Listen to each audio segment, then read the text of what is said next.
Shalom, shalom. First and foremost, I like to say, call Allah, like, how about Shalom Mashiach Yahushai. That is to say, all praises to the Most High God Yahweh, through the only begotten Son Yahushai, who the world ignorantly calls Jesus Christ, is the soldier guy Sean. Coming at y'all with another sit down. Lord willing, it's edifying and it feeds the flock, and expounds on the times that we're going through, and brothers should stay circumspect and should stay focused on what is the truth, right? Which is the law, statutes, and commandments, and the wisdom that is contained in the scriptures, right? So, as you can see by the title, there's a lot of things going on, such as the hearing for one of the cops that was responsible for the murder of George Floyd, right? And brothers or sisters might think just because they got one of them that, oh, the white man, the so-called white man, has changed now. We can expect justice from them. As you can see from this title, Lord willing, I'm about to debunk that, and y'all about to get the understanding of how you shouldn't expect that. You shouldn't expect anything resembling good from the white man, right? You shouldn't expect anything good to come from him. You shouldn't expect any sort of justice to come from the white man, right? So, matter of fact, let's start from there. Let's start from Ecclesiastes instead, right? So, this is the book of Ecclesiastes, chapter 7, verse 13. Consider the work of God, for who can make that straight which ye have made crooked, right? So consider the work of the Most High, right? So we know Scripture says nobody can turn the work of the Most High. Nobody can turn again the works of the Most High, right? So consider the Most High's work. Consider everything that He made, right? Can you undo everything that He made? And we know the Most High has made Esau to be the border of wickedness, right? And we know Esau is the so-called white man, right? So we know that we can't make straight what the Most High made crooked. We can't make Esau good. We can't make the border of wickedness suddenly become good, right? So when brothers and sisters are looking at things such as one cop being convicted of murder out of the millions, yeah, probably the millions over the time that we've been here that have gotten away scot-free, have gotten away with only getting fired from that department and being able to go back to another department, being able to go to another department, have only gotten away with a slap on the wrist for killing millions of unarmed blacks, Hispanics, and Native Americans. Not only counting just blacks, not only just counting Hispanics or Native Americans, because that's who makes up Israel. People like to forget, but it's so-called blacks, Hispanics, and Native Americans that make up Israel. So if we factor in all those three so-called divided groups, which really they're one group, right? If we factor in those three people groups, right, you'd see that we've only just started to touch the surface of so-called justice, which we can never get justice. We can never get justice for what they've done to us, right? So I want brothers, throughout this lesson, I want brothers to keep that in mind, that just because so-called one white person so-called gets justice for what he's done, all of a sudden you start to think, oh, they might not be so bad. Well, no, that's not the case. That's not the case. Don't believe them, right? So this is the book of Sirach, chapter, you know the verse, chapter 12, verse 10. Never trust thine enemy, right? So we can establish through Deuteronomy 28 and 68, we got off the slave ships and we were sold to our enemies. The so-called white man is who we were sold to, so that makes him our enemy, right? So Scripture says, never trust thine enemy. No matter what's happening, don't trust him. Even if he's making himself to look like he's not your enemy, even if he's speaking sweetly to you, right? Don't trust him, right? Never trust thine enemy, for like iron rusteth, so is his wickedness. For like iron rusteth, as sure as iron is to rust, you can be that sure that he's wicked. Even if he's not trying to show it, even if he's trying to tone it down for you, you can be that sure of his wickedness, that it is going to show, right? Verse 11, though he humble himself and go crouching down, right? Though he humble himself and make himself to look like he's humble, he's meek, right? He's just as pertaining to Revelation, right? The Lamb, right? That spake as dragon. Though he Though he wants you to think that he's just so frail and so humble, so he wants you to think that so he can get one up on you, right? Though that's going on, never trust him, because if you do trust him, look at look at history, man. Look at the Native Americans. Look at the so-called black. Look at the so-called Native Americans, Slovakia, the so-called blacks and the so-called Hispanics, right? When the colonizers came, they gave them gifts. They trusted them. They trusted their words, and they broke every treaty that they had with them. Took their land, pushed them onto reservation, stole their brothers, brought them here, made them work for free, made them work hard bondage for free for damn near half a millennia, and they're still continue to profit off the same group of people. Learn from history. Never trust thine enemy. Right? He spoke sweetly to us. Matter of fact, let me see if I can find that in Psalms. His word was smoother than butter. I think that is Psalms 55.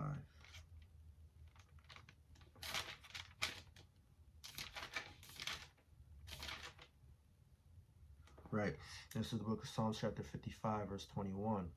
The words in his mouth were smoother than butter, right? So the so-called white man likes to go around, he likes to talk a good game. Or we're gonna do this, we're gonna finally take care of the so-called blacks, Hispanics, and Native Americans. Reparations. We're gonna finally give them reparations. We're gonna finally give them what they deserve, right? It sounds smooth, it sounds good. Oh, Joe Biden is gonna be the one that takes care of the so-called blacks, Hispanics, and Native Americans finally. Right? Joe Biden has been in office for what? A few months now.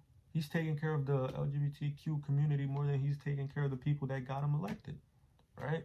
His words were smooth as butter, right? Let's read on. The words in his mouth were smoother than butter, right?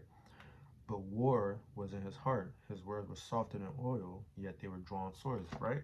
Yeah, he wants you to think that he's meek. He wants you to think he's frail, but really he's trying to think of ways to backstab you. He's trying to think of ways to gain one up on you, right? And to backstab you and take you for all you got. And you so-called blacks, Hispanics, and Native Americans got to look throughout history and realize that that's the only thing that the so-called white man has ever done to you. He's only ever pretended to be a friend and then stab you in the back. How many more times are you going to let him do the same thing to you, right? He's only ever pretended to give you justice. Meanwhile, there are crumbs, and he's hiding all the dirty secrets behind the rug, trying to make sure that you don't peep what he's doing. And you so-called blacks, Hispanics, and Native Americans are so gullible that you believe it, that you don't look past what he's actually putting in front of you, what he wants you to see, and look at what's actually going on, right? And with this hearing that's going on, he's throwing you a bone, basically, right? That one cop that actually got the justice that he was supposed to get, which really, according to the Bible, he should have been put to death, right? If you take a man's life, your life got to be taken.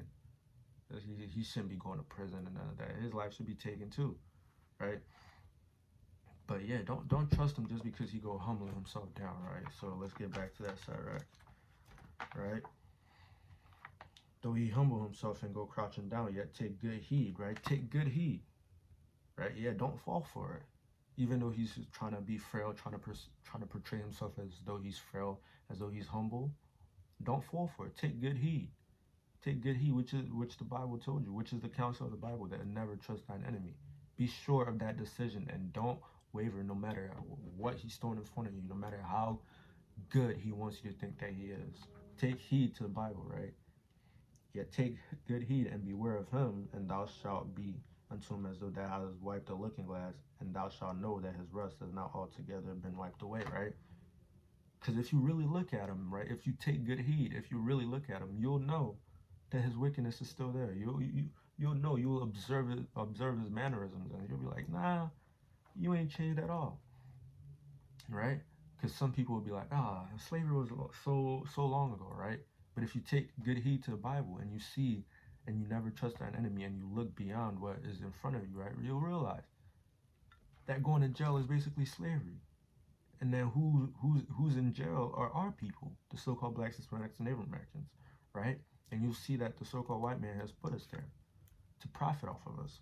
And you'll know that slavery wasn't abolished, it was just rebranded. And you'll know that his evil has not altogether been taken away, right? So you people got to stop being so gullible and believing everything that's placed in front of you, right? So let's get Sirach 14 and and 7, right? So this is pertaining to the whole George Floyd cop that's been convicted and that's going to go to jail situation, which has got you so-called blacks, Hispanics, Native Americans so hyped that you forgot all the other injustice that's done to you, right? So the book of Sirach, chapter 14, verse 7. And if he doeth good, he doeth unwillingly, right? If the white man do you good, he doeth unwillingly. He does that because he wants to throw you a bone so you'll get off his back. He's not doing he's not doing the major things that matter, right? He's not doing the major things that matter. He's only throwing you a bone so that you'll leave him alone. He's only giving you crumbs off the table so that you stop barking at him, right? And at the last he will declare his wickedness, and at the last he will declare wickedness. He's only throwing you a bone so you'll leave him alone so he can actually go about and try to realize his real agenda, right? That's all he's doing. And you so-called blacks, Hispanics, and Americans gotta realize that. You gotta stop being so gullible and wake up, man. We're in the last days. You don't have any more excuses, man. We're out here, the Israelites, the watchmen, they're out here trying to tell you what's going on, man. You have no excuse to not know anymore, right? So let's get Zechariah, another prominent scripture, right? So let's get Zechariah chapter 11, verse 5, right? Thus saith, let's start at verse 5, right? Whose possessors slay them and hold themselves not guilty, right? So our possessors, who's our possessors, right?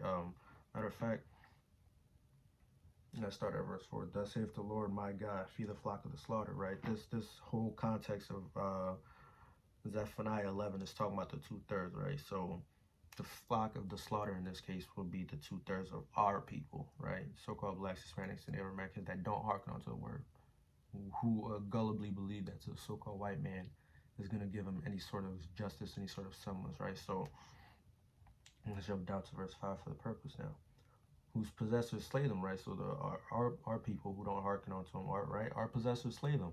Our possessors slay them. And who's our possessors? The so-called white man. He possesses us. We don't own anything of ours. Everything we got, he's given it to us. He gave us crumbs, right? Everything that we have.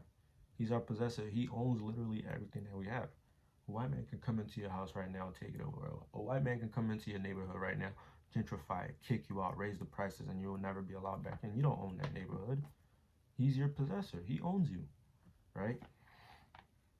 Whose possessors slay them and hold themselves not guilty, right? They kill you and hold themselves not guilty. When George Zimmerman killed Trayvon Martin, Trayvon, I forget his last name, right? And he was not held guilty, right? He killed them under the guise of, oh, I felt threatened. And he was not held guilty, right? Our possessors do that. The scriptures is literally alive. You see it playing out in front of you, and you still continue to not hearken, right? So, hold themselves not guilty, and they will seldom say, blessed be the Lord, for I am rich, and their own shepherds pity them not. Our own people don't pity us, right? Our own people don't see the position that we're in and take it easy on ourselves. No, we oppress ourselves even more, right? We'll look at the white man oppressing us, and we'll look at each other and be like, you know what? It's okay to oppress my people too. Nah. We're supposed to be better than them, right? But stop expecting justice from the so-called white man when he hasn't given you any justice. He's your possessor. He does whatever he wants with you. You're not in control of what he gives you. You're not in control of the, oh, y'all think y'all did something because y'all got y'all got the cop. No, they just throw y'all bones so y'all will shut up. You're not in control of nothing. They possess y'all, and they will continue to possess y'all until y'all come into the law, statutes, and commandments, right? Y'all got to get that. As a matter of fact, let's dive into history a little bit, right? Let's dive into Esau's true nature a little bit, just to further substantiate why you shouldn't trust the goddamn devil, which is the white man, right? So this is the book of Ezekiel, chapter 35, verse 5. Because thou hast had a perpetual hatred, right? This is perpetual means everlasting. Perpetual means everlasting. So y'all can say, oh, that was them olden days. Well, this hatred is perpetual. So it's gonna carry on from them olden days until now, right? Because thou hast had a perpetual hatred and has shed the blood of the children of Israel, which is you so-called blacks, Hispanics, and Native Americans, right? So Esau is shedding your blood, right? Killing you in these streets, killing you by turning yourselves against each other. He's killing you by the droves, by the millions, right? By shedding your blood, right? Because he has a perpetual hatred for you, an everlasting hatred for you. You know how much you have to hate somebody to have an everlasting hatred for them? An everlasting hatred for them. And this is the people you want to trust. This is the people you want to expect justice from. The people that hate you perpetually. If somebody hates me, not even perpetually, if somebody just hates me, I make sure not to be in their presence because I don't know what they'll do to me if they had the chance. And Esau has multiple opportunity, and he shows it to you. He kills you by the droves in multiple ways, by multiple means. He hates you so much he gets you to kill yourself. He gets you to hate yourself instead of hating him. I won't be around a person that hates me that much, man, to have a perpetual hatred for me. I won't be around a person that just hates me normally, like I said before, because I don't know what they might do to me. But you want to be around Esau. You want to expect justice from Esau when he has a perpetual hatred for you, an even greater hatred for you, right? Madness. It has shed the blood of the children of Israel by the force of the sword, right? And the sword is not talking about just a physical sword. It's just talking about any means of weapon, any means of warfare, any way that he can wage warfare on you. That's how he shed your blood, by any means, right? In the time of their calamity and in the time of their iniquity had an end, right? So yeah, he's just shedding your blood. He's just shedding your blood by the multitudes. He hates you that much, and you won't wake up to the fact that he hates you, right? So let's call you so-called blacks, Hispanics, and Native Americans to remembrance of some of their actions, right? So this is Book of Psalms, chapter 137, verse 7. Remember, O Lord, the children of Edom, which is the so-called white man, right? He's the descendant of Esau, right? In the day of Jerusalem, who said, the children of Esau, in the day of Jerusalem, who said, raise it, right? In the day of our trouble, in the day of our affliction, right? He said, raise it, raise it. Raise it means bring it to the ground, bring it, destroy it completely. Raise it, destroy the foundations thereof, leave nothing there, right? That's what they're saying. Raise it, and even to the foundation thereof, right? Right? That's what they said. Destroy Jerusalem completely. Don't have any mercy on them. They hate you that much that when your enemies come to attack you, they rejoice, right? They rejoice, and I'm sure they probably took part in our destruction too. They took. It wouldn't be far fetched to say they used that opportunity to attack us too, right? Because of how much they hate us, right? And this are the people you want to expect justice from. You're not gonna get any. You haven't gotten any, and you're not gonna get any, right? Verse 8, O daughter of Babylon, who ought to be destroyed, happy shall he be that rewarded thee as thou hast served us, right? So there's the balance, right? There's the justice. There's your justice right there in the Bible, right? As a so-called white man has served us, we're going to be happy when we serve that likewise to him, right? He wants to put his boot on our necks. Well, we're going to be happy to put our boots on your necks because that's how you served us. Now, if you treated us well, you wouldn't have anything to worry about. But because you didn't, you're going to have a hell of a lot to worry about, man. Thus saith the Holy Bible, right? We're going to be happy to serve you as you have served us, right? Treat others the way you want to be treated. Well, I guess you must want a boot on your neck because that's how you treated us, right? So you gotta stop expecting justice from the man or from the nation that have done this to you throughout history, that have enslaved you, that have destroyed any means that you could possibly raise yourself up, pull yourself up by the bootstrap. They've destroyed any means that you could possibly do that. They've redlined you, put you in poverty zone. They given you the worst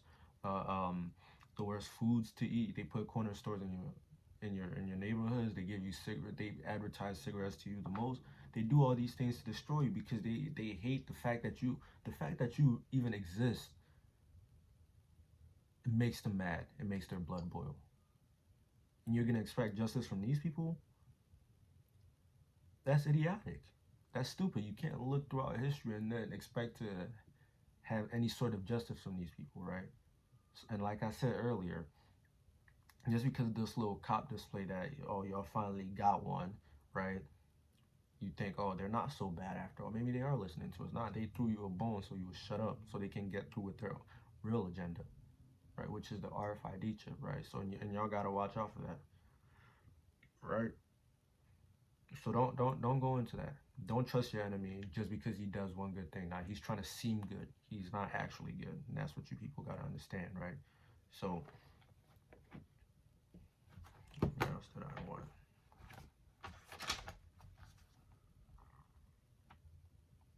Right. So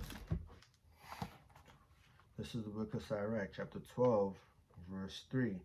There can no good come of him that is always occupied in evil, nor to him that giveth no alms, right? So the white man is always occupied in evil. He's always occupied in how to oppress people even further. He's always occupied in how to rob people even further, how to rape, rob, and murder people further, how to make war with people further. No good can come of such a person. I've read once, I can't remember the source, but out of its inception, right, America has been at war 97% of the time, I believe, right? And only known peace 3% of the time. Now, ain't nobody in the world trying to fight you that much where you have to go out and fight them. At that point, you're looking to fight people. You're going out of your way to pick fights with other people. Nobody's trying to fight you that badly. There can no good come of a person such as that. So stop expecting justice from a country that literally goes out to fight other nations and take their resources. Do you really see how idiotic that is? All right. Oh, he's a bully, but I know he can do good. He hasn't shown me that he can do good, but I just believe that he can do good. Well, that's stupid. Everybody else in the world sees it. They're starting to see it, and they don't want nothing to do with America, which is why America is gonna get missiles. And 2/3 of you people that can't see it either, that want to cling on to Esau, you're gonna taste those missiles too, right? You're gonna taste those missiles too, right? So let's get Jeremiah. This is the book of Jeremiah, chapter 3, verse 3. Truly in vain is salvation hoped for, right? We want to worship white Jesus. We want to think that the white man is God. We want to worship them idols, right? Sergio Borges, which is a white man, which is a damn idol, right? White Jesus. We want to do that, right? Truly in salvation hoped for. Truly in vain is salvation hoped for from the hills and from the multitude of the mountain. Truly in the Lord is our salvation, is the salvation of Israel, right? You want to do all that? You want to think that the white man is the one that's going to save you? No.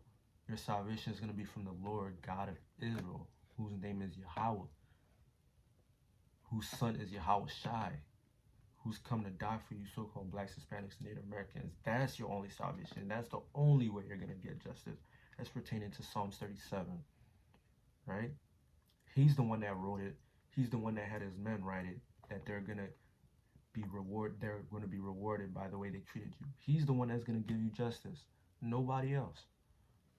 You got to stop expecting justice from somebody that ain't give it to you for 500 years, man. You would think out of those 500 years, he'd wake up and say, oh, you know what? Slavery was wrong. Matter of fact, let me return these people. Let me return this land that I stole. No. Instead, he proudly parades it around. He celebrates it. Thanksgiving, he celebrates the fact that he took your land.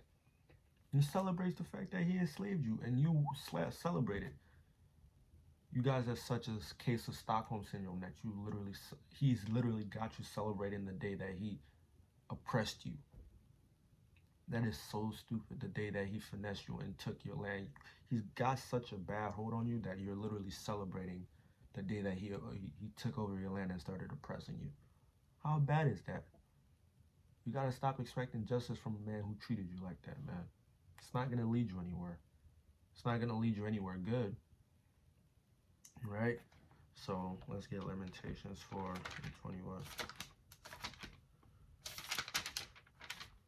This is the book of this is the book of Lamentations, chapter 4, verse 17. As for us, right? As for us so-called blacks, Hispanics, and Native Americans, right? As for us, our eyes have yet failed for a vain help. What is vain? It means useless. It means worth nothing, has no value, right? Our eyes have yet failed us because our vain help, our useless help. There's no meaning in that help, right? In our watching, we have watched for a nation that could not save us. In our watching, we thought that the so-called white man was going to save us. We thought that Jim Crow Joe was going to be the one to finally change, the the white man that's gonna finally do right by us. Has he really though? You talking about the guy that put on the crime bill that got all you so-called blacks, Hispanics, and Native Americans incarcerated, right? Whose wife called you, not wife, nah, whose running mate, right? Whose fellow Caucasian called you super predators, right? You're literally expecting somebody like that to give you justice. Yeah, I don't know what you're seeing. I don't know what you see in that nation of people, right? They're not gonna give you justice. In our eyes, in our watching, we have watched for a nation that could not save us. They hunt our steps, right? Instead of saving you, they hunt your steps. You can't even stay in your own home and enjoy a bowl of ice cream without them coming in and shooting you and claiming that they had the wrong house. How do you have the wrong house? How do you even get into the wrong house if you like what? That makes no sense, right? They hunt our steps that we cannot go in our streets. Yeah, you can't even be outside no more. These days, I don't even see kids playing outside like that. It's just getting warm now. It's what? It's April. The weather's starting to get warmer, but I don't see kids outside like that. I see one or two kids outside, and that's like for an hour, and then they go right back in because they know it's dangerous to be in the streets now. They know you can get gunned down just for being in the streets, just for playing basketball with your friends in these streets. They know that it's gotten that dangerous now. They hunt our streets. Our end is near. Our days are fulfilled, for our end is come. You gotta watch out for that. You gotta watch out for them people because they're no good for you. They want your end to come, right? And they want your end to come. But I'll close it out with this precept, right? This is the book of Psalms, chapter 3, verse 8, right? This is the only way you're gonna get any sort of justice, any sort of salvation, any sort of safety, right? This is the only way you're gonna get it. The white man can't give it to you. The Asian man can't give it to you. The Indian man can't give it to you. Can't get it from anybody else but from this guy, right? This is the book of Psalms, chapter 3, verse 8. Salvation belongeth to the Lord. Thy blessings are upon thy people, Salah. Salvation belongs to the Lord, and it's all his people. Who are his people? The Israelites, the so-called blacks, Hispanics, and Native Americans. That's the only way you're going to get salvation. That's the only way you're going to get any safety. Jim Crow Joe isn't going to give it to you.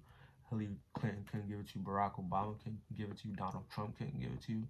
You're not going to get it from looking out from these nations, man. They're not going to give it to you. Yahweh, your power, that's the only person who can give it to you. Because salvation belongs to him. And he has set it on his people, which is you so-called blacks, Hispanics, and Native Americans. You got to come back to these laws, statutes, and commandments. Because the time that we're living in, you can't afford to not have the Lord on your side anymore. I mean, you never could, but now more so than ever, you cannot afford to have the Most High not on your side anymore. You have to have him on your side. You need him on your side to get through these dark days that are about to befall us, right? And stop counting on these other nations to save you when they haven't given a damn about you.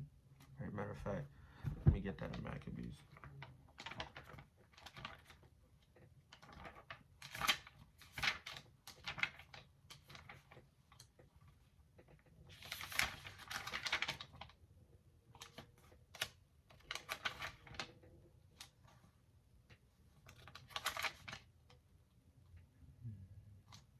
Let me just Google it to save time.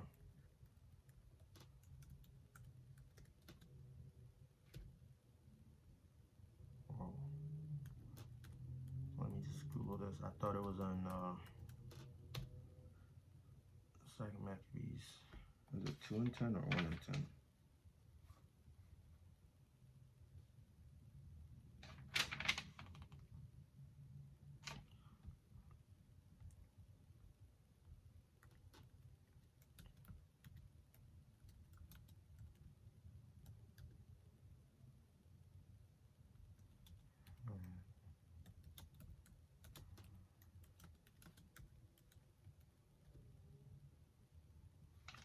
It's 2 and 10? I just read 2 and 10. Are you sure? Oh, it's First Maccabees. I was in the wrong book. It's a lot. Alright. This is the book of First Maccabees, chapter 2, verse 10. What nation have not had a part in her kingdom, right? What nation have not had a part in your kingdom, you so-called blacks, Hispanics, and Native Americans, right? Let's read on. And have not gotten the spoils, right? What nation have not used you for some sort of gain? Every nation have. That was a rhetorical question. Every nation has. There's not one nation on this earth that have not benefited from your slavery.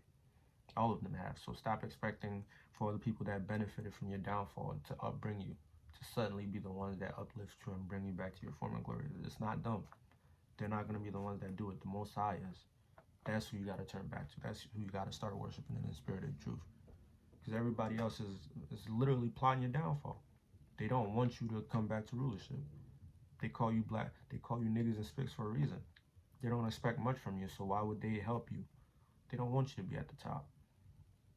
And so with that, I hope brothers and sisters been edified. They learned that they shouldn't be trusting in man. They shouldn't be trusting in these nations that have not profited them goddamn thing throughout all the time that they've been in servitude, right? I hope that just because they do one little thing that seemeth good, that don't make them actually good. So you gotta keep your wits about you in these times that we're in, not be deceived by, and that could fall under one of their miracles, right? One of their mercies, right? Don't be deceived by their little acts of mercy, their little acts of so-called good faith, and start thinking, oh, they're not so bad, because they are.